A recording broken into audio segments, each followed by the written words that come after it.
Now this for everybody fighting through the pain and the pressure. You know life will try to test you, but you promise not to give up for your mama and your sister, and your brother and your cousin, everybody else that's with you. You the one that's gonna deliver like Amazon Prime. Always on time, yeah. Even when it's looking bad, I never stop trying, cause I've been stressing, I've been crying. My depression had me blind. Sometimes I can't see the signs, but I keep going, I ain't lying. It's for everyone that's grinding for their kids, you're not alone. It's for every child that promised they gon' buy their mama home. For all my 9-to-5ers going hard to make that green clock out, then you just go harder, cause you still got chase that dream. For all my evolving artists, just keep going hard, regardless how people talking about us. You gon' build that startup. Hello, everyone. It's Monday, Mindfulness Monday, and it is the second episode of June's Classroom Corner. Welcome, everyone. I am really excited to introduce my guest teacher, who I've met all because of LinkedIn. I participated in his podcast. It was actually my first experience doing a podcast, and let's welcome him in. He is the founder of Career Therapy, Martin McGovern. Welcome. Hey, June, how you doing? How are you? I'm doing pretty good. I love that intro. I think you're in it. You're in it. Yeah. Back when I was drinking coffee, just tossing them up every morning. I don't have my coffee mug. Oh, all I have is a gallon of water. So okay, well, let's say cheers, because this is your first appearance on my live stream, and I'm always on Martin's live stream. But why don't you go ahead and introduce yourself to my community for people that don't know you? Yeah, well, my name is Martin. I'm the founder of Career Therapy, as you said, and I basically help people with the emotional and promotional sides of the job search. I have a background in marketing and advertising, and as I've kind of switched from the marketing world of helping businesses use different psychological techniques to get your money, I slowly moved into the education space and started helping boot camp grads and different universities and schools reverse engineer that, so students could get money back from the companies that they want to work with. And one of the fun things along that way is I've just kind of really had this deep interest in psychology and emotion and therapy, clearly, because it's in my name of the company. But I find that the tactics are great. And there's a lot of advice out there of what can help on a day-to-day basis to just execute. But I find most people can't even get the tactics done because they're so caught up in the emotions of the job search. So I try to help people even out the roller coaster so they can actually do the tactics. I love that. And that's something that I actually do too, as far as focusing on my client's mindset before going into a job search, because it could definitely be intimidating, especially in this day and age where everything's being done remotely. Mm-hmm. And for a lot of the clients that I've worked with, they have been working at companies for several years. And for example, one of my clients got laid off from one of her positions and she was in that role for that company for 15 years. Wow. So I could definitely imagine the anxiety that job seekers are feeling. So I think it's really important that we talk about the importance of mindset during a job search. So can you kind of touch on that from your experience and working with the clients on your end? Of course. Yeah. I work with people typically going through big career transitions. So people going from a music career to becoming a developer, or people going from being a teacher to a UX designer, or these big changes that people are trying to do. And I was actually on a panel earlier today, and we were talking. I had 4 or 5 people in the breakout group, and all of them were having the exact same problem. They were saying, I haven't fully gone into the job search. I've just started passively searching and figuring things out, seeing where I'm at. And it is overwhelming. They're just completely overwhelmed. They're scared to jump both feet in. And I started asking why and what they're doing and where they're at. And, everyone just starts with the LinkedIn job board and Indeed job board, and they go to all the job boards and they start reading these things that are wish lists that companies put together to advertise to people. And I need to keep explaining to people, because I come from this marketing background, that this is advertising. These are marketing messages. The job listing is not an actual list of qualifications for the job. It is marketing the company to potential employees. And so they're putting up everything. They're throwing it all at the board. They're Frankensteining it from a bunch of other things. And I'm kind of just like, this is a really bad billboard advertisement for Coke. That's like, hey, if you want to drink Coke, we want you to drink Coke. But in order to drink Coke, you need to have all these qualifications. And people get like completely overwhelmed. They're like, why are you asking me to be interested in your company and telling me I'm not enough at the same time? And I feel like that is just such a hard place to be in. Yeah, too. And I also think I love how you kind of talk about like the whole marketing strategy too from the employer side. And that's something I teach with my clients too, is when you are looking for work, you have to kind of put your marketing cap on and think about your audience. Who's your audience? Who's your target market? The companies that you want to get employed in, right? So I love how you really focus on like reverse engineering their goals. But let's talk about, this is so funny, you guys, because Martin is always interviewing me. So he's making me nervous. I get to just relax on this one. He's making me nervous right now. Nothing to be nervous about. Because I was a guest on his Life After Layoff podcast series, and I just feel like you've been on this journey with me. Isn't that funny? Oh yeah, I've been watching everything you've been doing. It's really actually impressive. I'm like, dang, I gotta keep up. You're fine. I'm actually going to share I'm going to share this post right here because I want to talk about this when it comes to mindset. And he interviewed me. When was that? That was when was that, Martin? August? Yeah, summer for sure. And this post went viral. It was a snippet from our interview, and I talk about imposter syndrome. Why do you feel, in your experience, why do job seekers go through this syndrome of feeling the imposter, feeling like they're not good enough when they are on their job search, on this new journey of trying to interview with new companies, especially too if they've been in companies for so long? Why do they experience this, and what are some of your tips for people out there that is dealing with this right now in their job search journey? There's actually a new idea I've been playing around with this one, and it's not fully formed, but let's talk it out. Let's talk about it. Because I think one of the things that happens, going back to that whole job board thing, right? The companies put up this job board. It says you need all these qualifications. It's a wish list. It's not real. You need only 60% of it, which people talk about all the time. You should apply if there's even 60% of the things that you qualify for. But I think part of it is that brands are so put together, or at least seem so put together from the outside, that it makes the job seeker feel so insecure, right? When I go and talk with a company early on in my career, I literally, I grew up with a really bad anxiety disorder, still pops up all the time. And when I would go to talk to someone, a teacher or a company or whatever, it doesn't matter, I would get completely overwhelmed with like this authority anxiety. And companies do a really good job of creating authority auras, I guess. I don't know what word to use. But you walk into an interview and back when we did them in person, and their chair is slightly higher than yours. You've got this like crummy chair, they've got a nice chair. The desk is facing you, got sun in your face. There's like all these things set up to make you feel at the disadvantage, especially when it comes to, response times. You apply, they take their time to get back to you. You interview, they take their time to get back to you. Then they say, we need you to start tomorrow, and you jump. You have to do all the things that the company wants to do because the authority dynamic is so strong. And what ends up happening is that because we haven't spent time to build our own brand or build our own confidence or build our own authority, we're kind of stuck in this lack of authority position. I always say, like, brands respect brands more than individuals. And so if you have a brand and you go talk to them, you're two brands talking about your collaborative work together, rather than someone who has nothing going on hoping this company gives them a bone.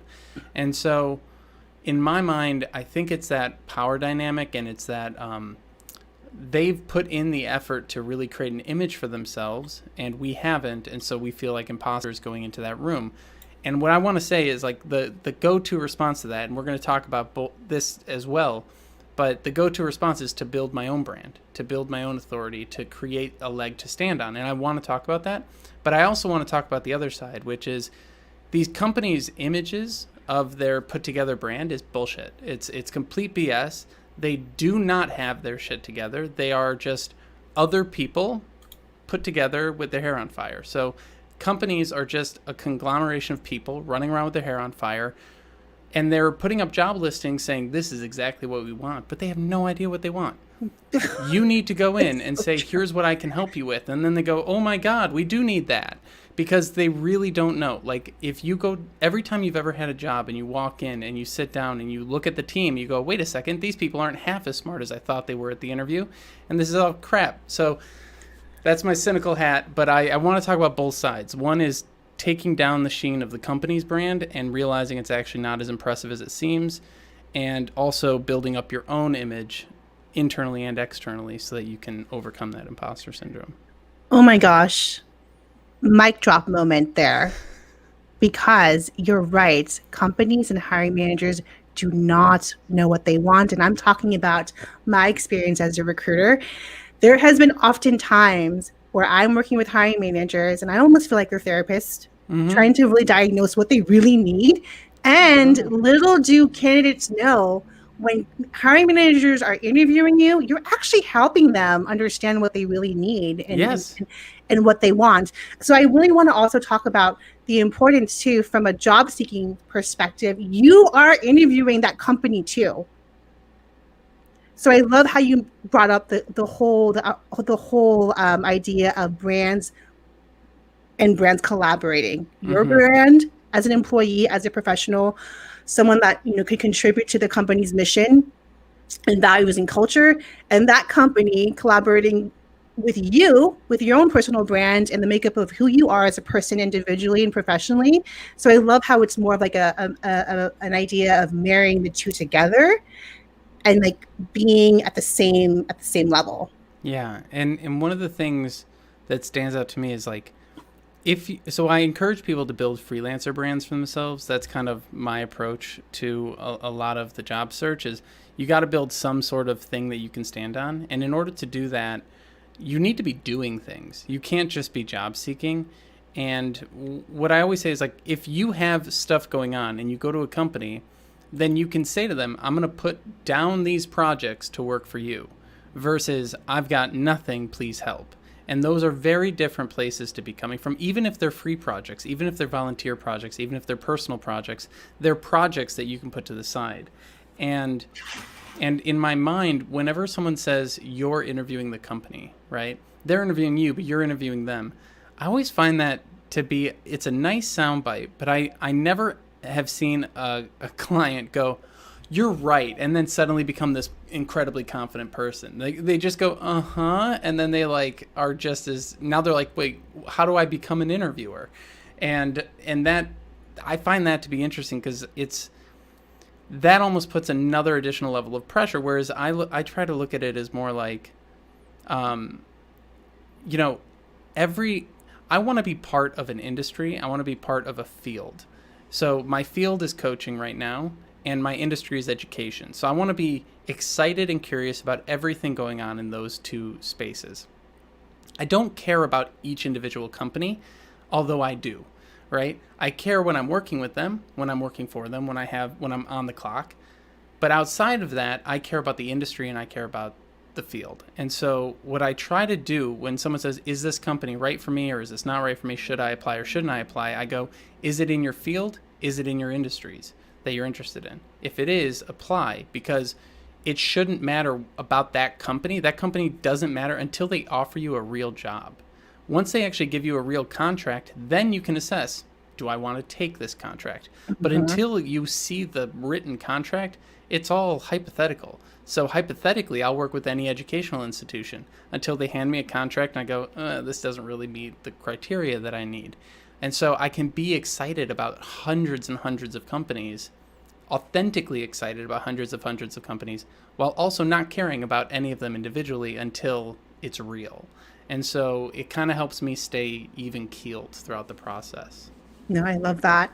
I mean, what is it about also? I love how you also mentioned about, and I talk about this too when I'm talking to job seekers, and the content that I share on LinkedIn is if you're not working, be proactive, put that entrepreneurial mindset in and act like a freelancer. And like you said, volunteer, even if you're not getting paid. Those are actually projects that you can talk about during your interview. That's going to set you apart compared to all the other candidates that are not doing anything other than just looking for work. Yeah, I actually had someone who watches my live stream, and he is successfully employed now. We never actually worked together, but he just watched a live stream every day, and we would get into these arguments all the time because he really hated networking and just was like so against it.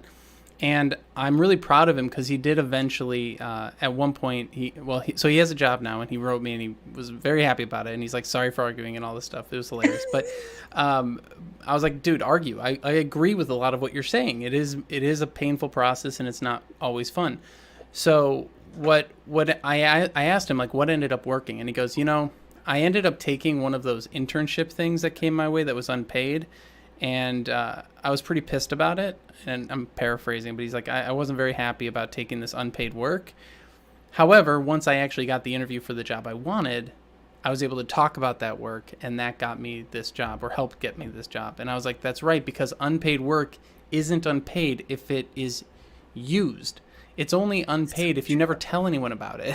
It's like if you just like hide it, if you hide what you're doing, then it's unpaid. But if you actually leverage it in a story, in a skill set, in whatever, then it pays off dividends because you can get a job that pays better.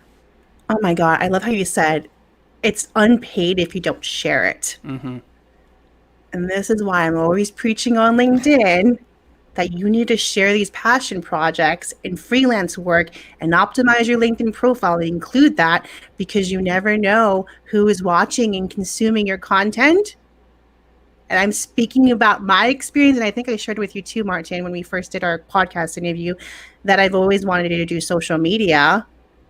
Didn't really have any certifications, but I landed my 2 first freelancing positions or projects because of my own content on LinkedIn. Right. So I'm encouraging everyone that's watching this stream, show up and share the work that you're doing, because it's going to land the opportunity, just like that person that was watching your live stream. Right. Even if it's something that you don't share publicly, you shared in an interview, make sure you just have the stories written down somewhere. Because I know it's a big barrier to entry to get online and make content. But if you have the ability to, if you are able to overcome that block, I mean, I do it every single day. And to your point, it's like you never know who's watching. I literally don't know who's watching. I don't look at the stats. I have no idea. It could be 0 people. And then every once in a while, you'll get a message from someone. I got one today, and it's like, hey, I really love your podcast, and I've been listening to it and all these different things. I'm like, okay, someone is listening. Great, keep going. And but that, every single person who's ever created anything online has sat there going, is anyone even seeing this? Like, what's going on? And that voice in your head is always like, well, maybe we shouldn't be doing this, but what is the harm? Like, what else are we doing? Watching, Game of Thrones again? Like, what else? I keep asking myself that. I'm like, what else am I doing in my morning other than probably getting sucked into a YouTube funnel and then being like, wow, I'm watching another non-oven cake making tutorial for cake I'm never going to eat with Oreos that I probably shouldn't digest right now. Ooh, Oreos. I watched 2 before we got on this call. I watched 2 Oreo tutorials for cakes I'll never make. That's so funny. I actually want to talk about this because this is how we got connected. Is you put a post about, I'm going to bring up your podcast here. You put up a post, I believe, back in the summer, and you made a call to action. You said something about, if you've been laid off, I want to hear your story, right? This is Martin's podcast right here. It's on his YouTube. I'm going to post it in the comments so you can subscribe to his channel. He provides so much value and great advice, but he has these Life After Layoff, his podcast series. And I'm talking about this because I want to share the importance of your personal brand and sharing your story on LinkedIn, because someone commented and tagged me on his post, right? Oh, cool. That's what happened. It was Nicholas.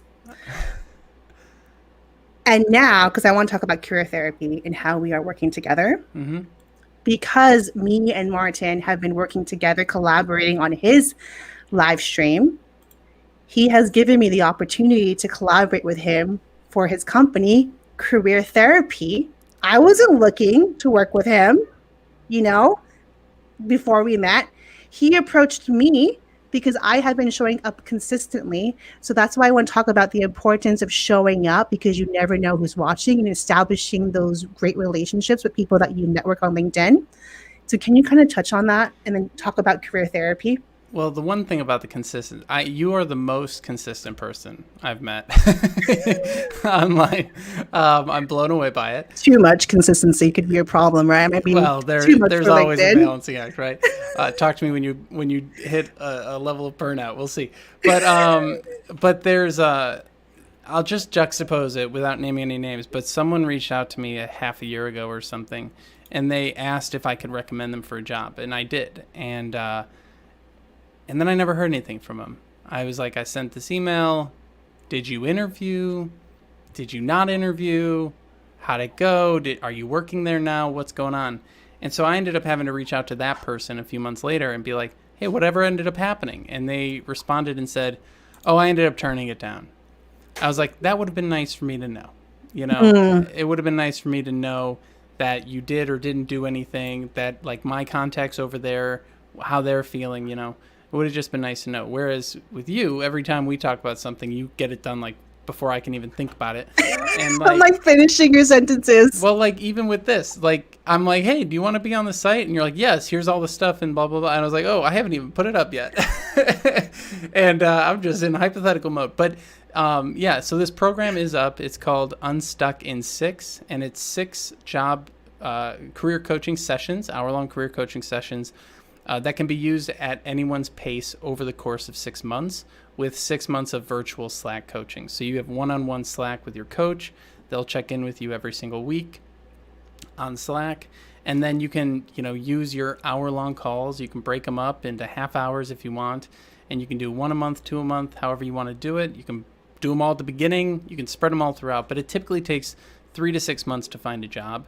And I find that, being able to sort of have someone to reach out to throughout that whole process is helpful for folks. And so it really is highly customized.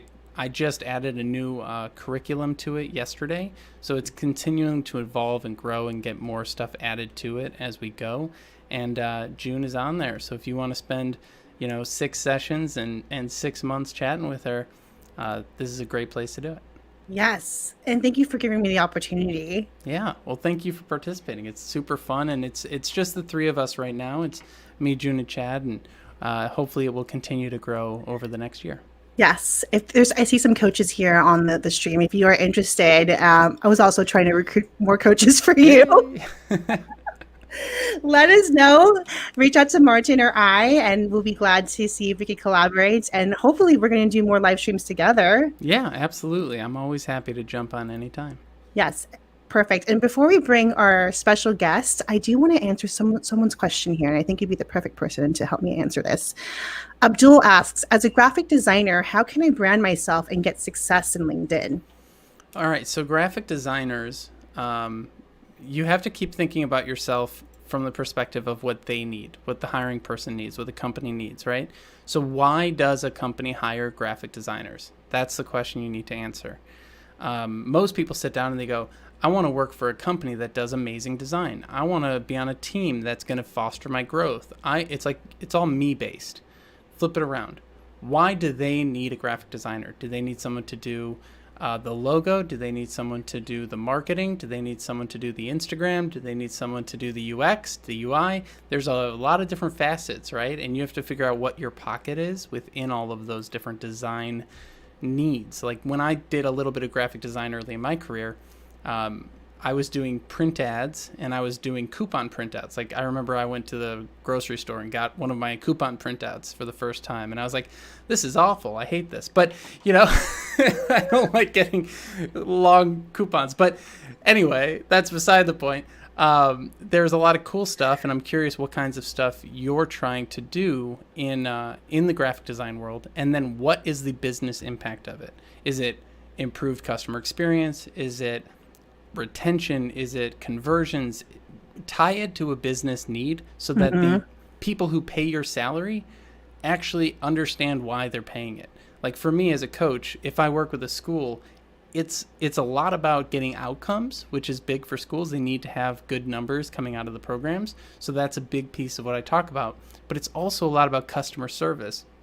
If I'm talking to a school and I give a poor job, I'm a bad coach, let's say, that student, I'm the last touch point with the school. So that student is going to go to the review websites and leave bad reviews. Even if the program was great. I'm like that in between the program and the review. So I need to realize that and talk about that to employers about how do I make sure that students feel supported regardless of how things are going in their life right now. And that's the kind of thing. So tie it to the business need. Yeah, I love that. And Claire says, build your own brag file when you're creating these awesome things. Absolutely. You have a brag file. You have your YouTube and your LinkedIn. Oh, I guess that's true. I'm thinking of like capturing the quotes and reusing them. I make stuff and I have things happen. I just move on. I'm like, no, you have to jot it down. You journal. Yeah. We both journal. You should journal all of your ideas and quotes. It's just saving those images somewhere. I got to get better at it. I know. Carl, I want to give a shout out to Carl because he just landed a freelance opportunity because of his content. He says, just had to get this point out. Now I have been offered so many opportunities for freelance writing. Get out the nest. Get out of your nest. Get out of your comfort zone, right? Speaking of getting out of your comfort zone, this is the perfect time to welcome our special guest with my special co-host, Martin McGovern. Valerie, who I actually met at the club. Oh, dang. Do you know what club I'm talking about?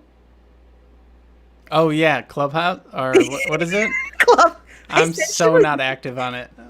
We need to do something there. All right. You can get me into it. I opened it and then I said something. I was like, can they hear me? And then I shut it down. I sent you one of my VIP invites. Yes. VIP invites. I gotta be better.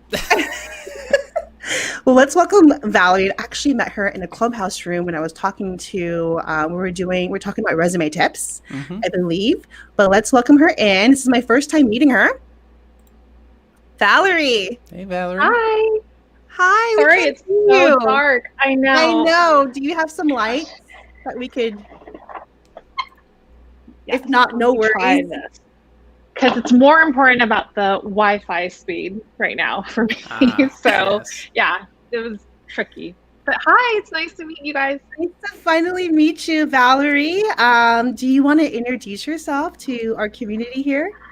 Sure. And by the way, community, I'm in my daughter's room. So if you see weird things behind me, that's the reason why, because the router is in the room. Our kids have weird things, so totally. And I bought it for her, so it's all good. I'm Valerie. Like June said, we met at the clubhouse.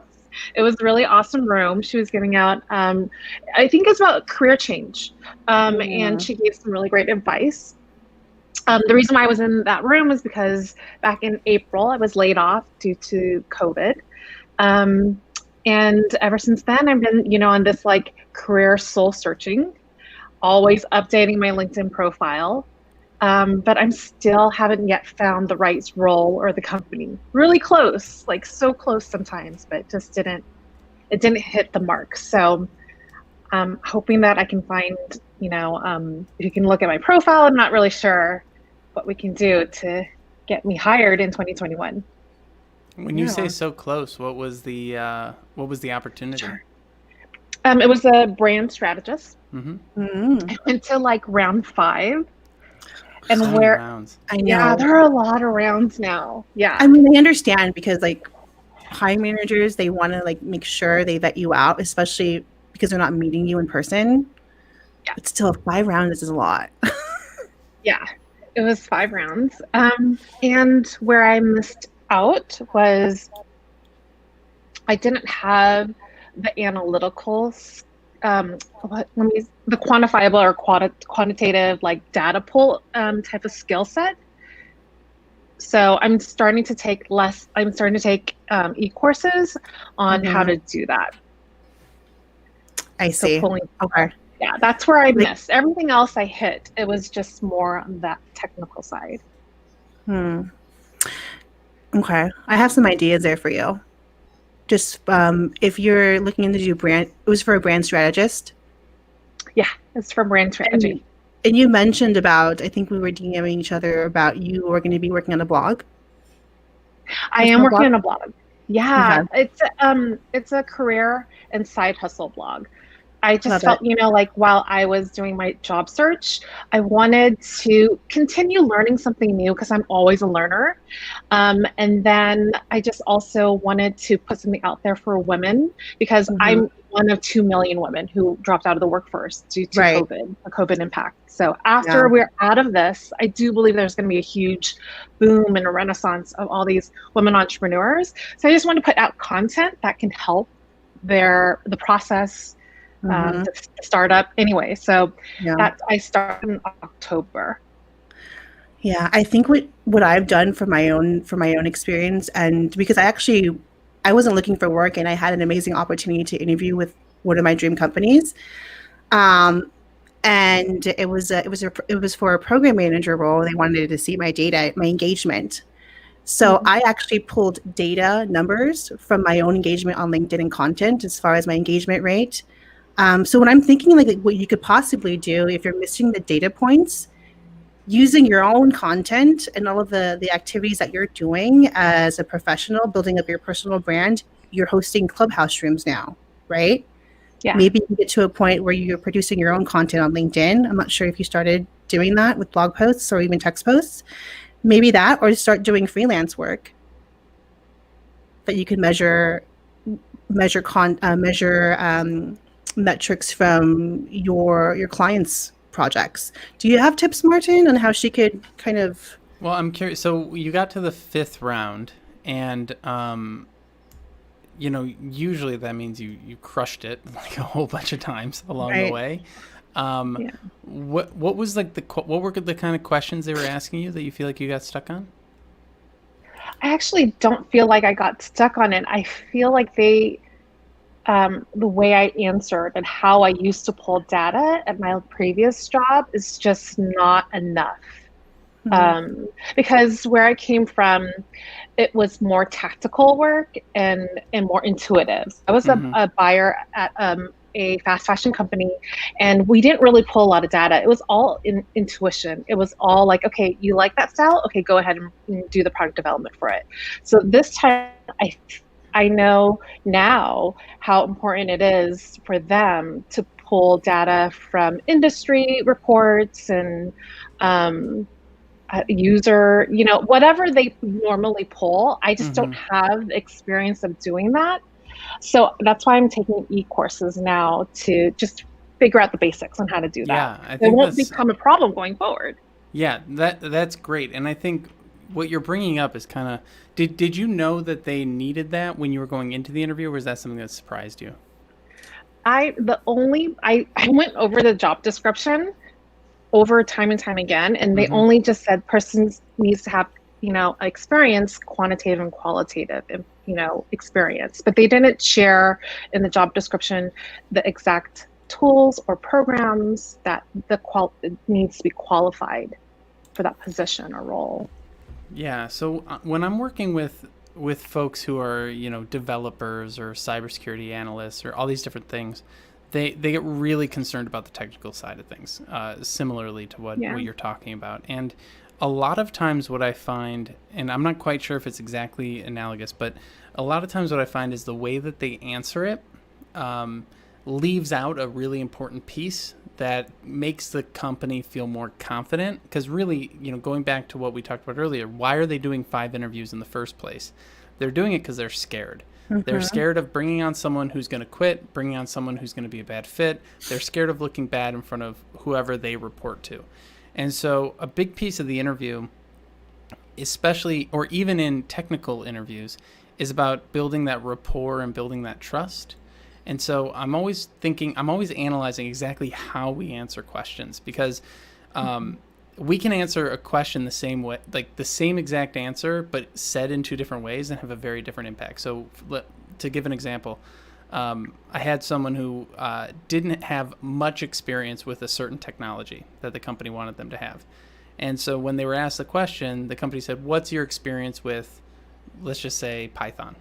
They said, well, I've used it a little bit, but really I don't have a ton of experience in Python. And that's how they answered the question. And the company's going to immediately, their stomach's going to drop. The person's going to be like, "Oh my gosh, if I bring this person on and we need Python, we're in trouble, and I'm going to look stupid." So to pull in some advice from one of my sales friends, he's like, it's fine to not know things. It's fine to not have experience with things. It's just how you answer it. So what he would say is, here's my experience with Python. I've used it personally on these types of projects, but nothing too extensive. However, I do know this program and this program, which are similar to Python, and I have extensive knowledge in those, and I could get up and running within 6 weeks. I'll start today. What do you think I should start looking at to be ready on day one? And you make it more of a conversation about getting better or getting up to speed with something, rather than do I or don't I, like binary, having it or not having it. And this happens to me all the time because I'm not a technical person. People are like, what's your experience with like data tracking? And I'm like, I can track it, but don't ask me to analyze it. And like, I'm like, I can use HubSpot and I can make my own spreadsheets and I can do all these different things. But as soon as you tell me to put together predictive analysis with a spreadsheet, which I've been asked to do, it doesn't go well. So pair me up with a data person. And I give them a solution. I say, pair me up with a data person and we can go back and forth and figure this out together and make sure that you have the information you need. And so that kind of collaborative answer, I think, might be helpful in the future if you run into something similar. Yes, I love that answer, and I think it's like the way you frame that, the fact that you didn't have that experience with that specific technology or software. Focus on what you can do and what you're doing. Like maybe just focusing on what data, or like if you're using like. What were you doing? Like, what programs were you using at your previous position that was measuring? What was Excel, it? and then whatever, just Excel or whatever the company's regular, the computer-based system that we would just pull sales. Yeah. So I would focus on like adding to what Martin is saying, focusing on what you were utilizing those softwares for and programs to measure all of the data points that they're looking for, and saying like, this is what I can do, and I'm a fast learner. Just being more like proactive and being enthusiastic and selling them on your potential. Because and then my question is, do you like the data side or do you like the technical side? I'm just starting with it. I actually do. I geek out on things. I always like to figure things. I like to figure out what the why behind the why, or how does it work. And break it apart and put it back together. So I don't mind it. I just wish that we would explore more about it during the interview. I just felt like I was missing something. Like I totally missed a step that I didn't know that was there. That's why I actually emailed her after the fact, because I just wanted to understand what my gaps were. And that's when I found out, was when I circled back to her. Wow, they actually gave you real feedback. That's amazing. Yeah, she did. Great. No, she's always been super open. So that's why I just felt like I missed something here. And so... Yeah. I will say, like, I have noticed, because I've taken jobs in the past that had that big data side to them, and that's why I use that as an example. And I've always regretted that. So sometimes, like, I interviewed at a very old university once, like a very well-known old university. And in the interview, they were like, "You've worked at a lot of startups and you've started a lot of businesses. We actually think you might be bored in this role." Like they said this to me in an interview, and I was like, "Well, I need a job, so no, I would never be bored." and eventually they were like, "No, you're going to be bored," and they didn't hire me. And I look back on that and I'm like, yeah, that's really good. I'm glad they didn't hire me. Now, it's not the same situation by any means, but I just sometimes when I talk with folks and they go through this where they feel like, "Oh, I messed up," sometimes it's not actually a mess up. It's like a legitimate, not the right place, not the right time. And that can be okay. Yeah. And if anything, just take that experience and apply it to your next interview and asking questions to the recruiter too. If there's any concerns on my background and my resume that you think that they might bring up, and that way you have a strategic action plan if they do bring up the fact that you don't have this, but this is what I do have, this is what I can do for your company in this role. Yeah. Such good points. Yes. Any questions about mindset before we bring up your LinkedIn profile? Well, I've been laid off since April. So if you have any, tips on it, I feel like my most concern is I'm going to come up on like an anniversary soon of being laid off. And I don't know if it's just more I'm thinking about it too much, or does a recruiter or hiring manager think about that as well? I'll let June give the. I'm a recruiter. Yeah. This is a unique situation that we're in. Oh, sorry, my son is here. Martin, can you answer? Sure. So less so these days because everyone is going through it. But I will say if you start your own freelancer brand or you have some sort of project, it doesn't even have to be like a business. If you have some sort of project filling that gap, you're pretty good. When I quit a job years and years and years ago, I started my own little side hustle, side business right away. And that has just, always filled the gap in any transitions that I have. And honestly, people want to talk about that more than my previous jobs, oddly enough. But there's definitely some, negativity bias in gaps and things like that. But I will say the fact that you called it an anniversary is probably more in your head than anyone else's. And I think as job seekers, we are, as people, we are much more prone to look at what's wrong than what's right. And so maybe it'd be a good time to take a look back at the highlights of the last year and say, like, what were some of the high points? What were some of the things that I learned or accomplished or people I met or things that I did in order to, rather than just focusing on the timeline itself, because honestly, it's all kind of arbitrary and it's people's opinions at the end of the day that we're dealing with. So if we can have a good story, we can change people's opinions. Yeah, I agree. It's all about the way you tell your story, your gap story, right? And I've worked with candidates that had sizable gaps, whether if they were taking some time to raise their children or even took some time to travel or even go to school. Really focus on what you did as far as impact and the fact that you are being proactive in taking some online courses. Focus on that and your community building. You're doing great things here on LinkedIn and now Clubhouse. And just really focus on that. And I think that just like the way you just tell your story, it's going to be, also too, given the fact that we are in a unique situation, we were not expecting this pandemic. And it's completely normal for people that are going to have these sizable gaps in their resume. So I don't think you should focus on like the negative piece there. Yeah, I think there's different kinds of gaps. And how we talk about them really says a lot. Yeah. Does that help? Yeah, it does. Especially the anniversary part. I need to get that out of my vocabulary. Yeah. You need to. Let's pull up your LinkedIn profile really quickly. Okay. I do love your banner. It's very straightforward of what you focus on. Canva. The only thing that I wanted to make a suggestion on is I definitely love how you utilize the about section. It's just a lot of text. Okay. And I'm putting my recruiter hat on here. Yeah. When I see that, I get overwhelmed of all the information. So I would condense it and extract the most important pieces of your career story.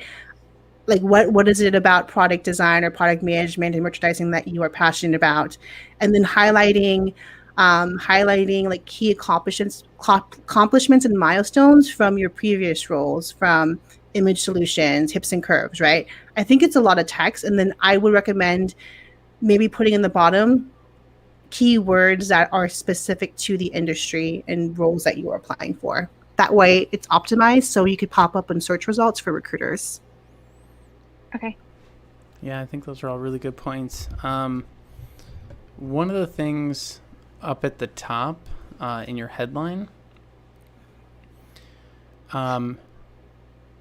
we typically, the sort of cliche advice now, which I'm actually using on my profile, so, adapt it how you will.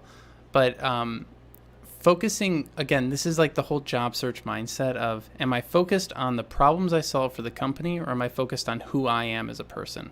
And it's something I've struggled with over the years, because I used to be in personal branding and marketing, and I was all like, look at me, Mr. Marketer. And I'm trying to get away from the me-focused to the them-focused approach, where it would say, helping these companies solve these problems with these skills, rather than I am this thing. And I think that also plays into the imposter syndrome. When we take on an identity like that we don't fully live up to. I say I'm a career coach, but every once in a while I'm like, oh, how good of a career coach am I, right? But if that's my whole identity, I get really wrapped up in it. So I try to focus more on, wait, I know I do these outcomes. I know I help people in these ways. Career coach is the title that I have while I'm doing that, but really it matters more that I'm meeting with people, working on these things and doing this stuff, and the title can kind of come or go. And so what I might change here is to say, Valerie, helping, businesses market themselves, or helping small businesses get exposure, or helping whoever it is that you want to take action, tell them what they should take action on. It might be helpful in the headline there. Yeah, I love that. Kind of simplifying there. Who do you help and how do you help them? And if you quantify it somehow too. Helping these types of companies with these types of problems get these types of results. Yes. So good. So helpful. I'm gonna send you a checklist. I have a LinkedIn optimization checklist on my website that you can use. Okay. And then we could talk about it in our Clubhouse session. Yeah. Plug there. Do you want to do a plug of the room that you're hosting on Thursday? Yeah. So June and I are hosting a room, and also with Claire. Is that right? Yes. She needs to add you as a friend before we put her on the invite. Yeah. So we're hosting a room on Clubhouse on Thursday at 1:30 Pacific Standard Time. And it's about job loss during the pandemic. Can we change a rejection into a redirection? And June is a living proof that you can. So I can't wait to have her share her story, inspire others, and give them tips on what that would look like and how she did it. Thank you for having me, and I'm excited that you're putting yourself out there. Thank you so much, Valerie. Thank you so much for your time. Yeah. Of course, we will see you soon. I'm going to wrap up with Martin here. Please connect with Valerie. Follow her on Clubhouse. She's doing great things. And we'll see you soon, Valerie. Thank you. Thanks, guys. Bye-bye. Ciao. Martin, what is your last tip for people out there that has... You are like the layoff king, because you've been laid off and you... Yes. Yeah, I've definitely been through a layoff. It was the nicest layoff I've ever been through. Or it was funny to go through and just be like, ooh, I got to add that to my story. But there's I think my biggest tip, I put this on LinkedIn the other day, and it went, it got good activity for what I typically post. And so would not say viral, but the post was all about how the company you're applying to is probably not as great as you think. I wrote it a little stronger. I said it probably sucks. So stop putting so much pressure on yourself to apply to these places and to get these, I know it's nice to work for a Fortune 500 company. It's great to have brand equity, and all that stuff is good, but we are putting so much pressure on ourselves to get it right that we're missing out on tons and tons of small things that are less right but helpful. And so, in my case, if I was like, I'm not going to work anywhere unless I'm working at the best university in the world, well, I never would have become a career coach, because I started out on the Muse as a coaching website. And so we need to realize that to get to the top of something, you need to be doing the little things as well. And so that's a big thing. It's like the job you're applying to, even if it was Google, you know how many people I talk to who want to get out of Google? A lot. Because they're tired of it. The free lunches only go so far, especially when you work from home. So, like, these are great companies. I'm not putting them down. I'm just saying what we have in our head isn't real. So we need to stop pretending it is, and we need to start looking at things how they actually are, which is a bunch of people with their hair on fire trying to hire someone new. And maybe you're that person, but just know that you're jumping into a place where everyone's hair is on fire. That's why they're hiring. So you're going to trade job search problems for work problems. It's not like my life is suddenly saved once I get a job. Certain things are fixed, income, stability, a lot of things, but it's all kind of part of the struggle of life. And so I feel like people are constantly hurting themselves in their activities today, trying to reach some like ground in the future that's perfection, and it doesn't exist in my view of things. So take a lot of the pressure off yourself and just get up and do the best you can each day, and let the rest kind of fall by the wayside.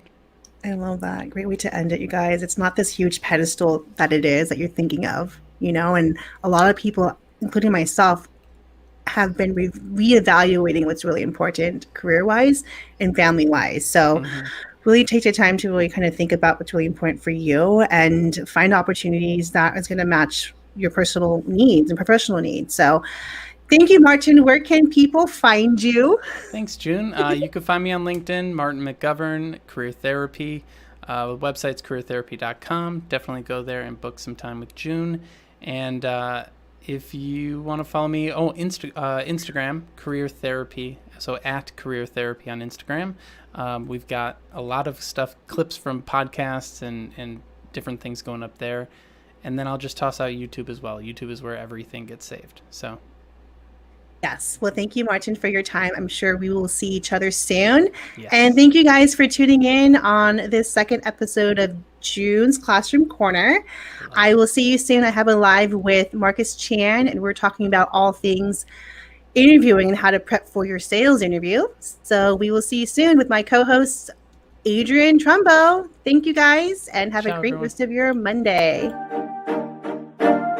Now this for everybody fighting through the pain and the pressure. You know life will try to test you, but you promise not to give up for your mama and your sister, and your brother and your cousin.